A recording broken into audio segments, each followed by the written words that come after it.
Shabbat Shalom. A little taller than Jeffrey. Okay. As many of you know, in my past life, before I was a rabbi, I was a preschool teacher. It was fun. Don't go on, it was great. And one day, I think it was around Purim, so this would be fitting, they brought us all into the assembly room. So I'm sitting on the floor with my dozen or so 2-year-olds. I'm surrounded by all these other very small children, all of the teachers.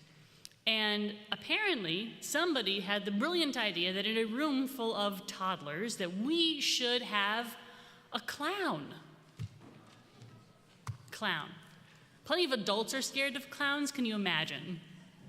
The tears began immediately. And I'm sitting on the floor, and one of my kids, call him Noah, he looked over at me, his eyes got real big, and he said, "Sarah, I'm scared." And I said, "Noah, do you want to sit on my lap?" So he came over, he sat on my lap. He made it through the whole clown performance, totally fine. And I told that to somebody once, and they said, "You should have told him not to be scared. You should have told him, it's just a human being, it's a person with makeup and a wig, but you should have told him, don't be scared, it's just a clown, there's nothing to be scared of." But I don't think that would have really helped, actually. I didn't think saying don't be scared would have really done all that much good, so I didn't do that. I just sat with him together in his fear. I think as human beings, we're not very comfortable with silence.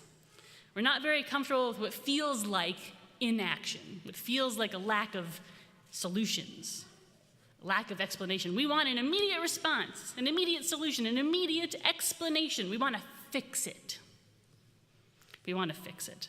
Because otherwise, if we don't, then we're kind of just left with space, big, empty space. And it's a vacuum. So we fill that vacuum with words, lots of words and opinions and explanations and comments, solutions and answers.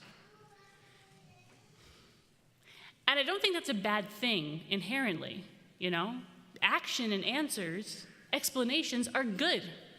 As Jews, we know it's important to solve problems, answer questions, fix things. But what about the times when there is no one solution, when there is nothing that you can say to fix it? I couldn't have told Noah anything that would make him less scared. Saying don't be scared doesn't make you less scared. That wouldn't have fixed that situation. And I think that the impulse that we have, that rush to fill a space, the void, with words, robs us of something really important. I think sometimes we need to not answer right away, not try to fix right away. I think there's times when we can't. Jeffrey did a great job of explaining this parsha. There's something else in this parsha that I've always struggled with. And it's the story of Nadav and Avihu, Aaron's sons. They're priests also. They're doing their priestly thing, they're moving the fire from this place to that place. And suddenly, they offer up some fire, some strange fire, when a big gust of fire comes down from God and burns them up. They burn alive. And there are so many explanations as to why this happens. Why did God send down this fire and burn up these two guys, Aaron's sons? There's this void we have that needs filling. And so our rabbis rush to fill it with explanations. Well, maybe they were arrogant. They did this offering they shouldn't have done. Boom, burn up. Maybe they didn't listen to each other, because if you look at the words, the rabbis say it means that they didn't listen to each other. So clearly, that's the problem. So, boom. They burn up. Maybe it's because they became too close to a holy space and they weren't allowed to be there because they weren't high priests. They were just regular priests. So they burn up. I've never loved any of these explanations. I've never found any of them very satisfying. The Torah doesn't actually say why they died. So we have that big void. And our rabbis, ancient and modern, they try to fill it. We have this void of not knowing, so we feel like we need to explain it. Explain this horrible thing that happens. So there must be words. There must be words to solve this riddle, this problem.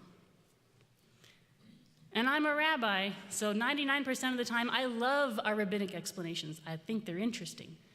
In this one case, none of them work for me. I don't like any of them.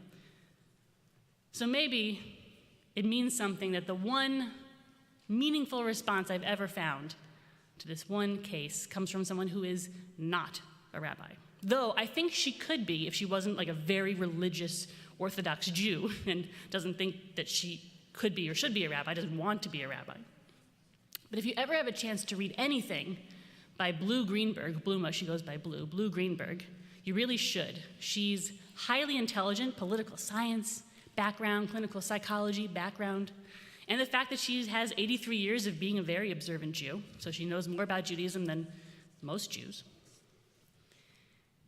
And what she finds interesting with this little conundrum of Nadav and Avihu are not the explanations, all those explanations the rabbis give, but about Aaron's response. Remember, these are his sons, his two boys, and this horrible thing happens right in front of him. She thinks it's interesting is his reaction. He doesn't react by saying, oh, they must have done something to deserve it. He doesn't react by saying, God must have had a plan. He doesn't get angry. He doesn't say, why, God, did you take my boys? He doesn't get angry at Moses. Why would you make us into priests? Let this happen. He doesn't blame himself, even. He doesn't say any of those things. Torah tells us two words, Aaron's reaction, Vayidom Maharon. Aaron was silent. Not Aaron kept to himself. Not Aaron kept quiet. There are words for that, Blue points out. Torah doesn't use any of those words. The Torah says Aaron was silent. Something horrible happened right in front of Aaron, and he was left with that void. And he was wondering why. Why did this happen? And he was probably feeling sad and confused. Can you imagine? Angry, disappointed, maybe? And so his response to this horrible event, while thinking all his questions and feeling all his feelings, his response was silence. He filled that void that he was left with, not with words, not with solutions, not with explanations, but with silence. And in doing so, he teaches us a really valuable lesson. Blue says, Aaron's response is the profoundest human and religious response to the reality that there are times when there are tragedies that seem arbitrary or shocking or without justification. Sometimes you just don't know what to say. Sometimes there's nothing to say that could make a situation feel any better. Not every problem has a solution. And so the best thing to do is not to try to fill that void of not knowing, of uncertainty, with words, because you can't. Blue says, and she knows because she lost a child, she says, there's nothing you can do or say in that time to make it feel any better. She said, there's nothing anyone could say to me that would make that pain any less. There's nothing anyone could do to make me feel any better, she said. What I needed was to just be in that place of sadness and anger and frustration and confusion, and the most helpful thing was for someone just to sit there and be with me. Because it doesn't always help to fill a space with words if there are no words. To try to fix a problem that there isn't really a solution for.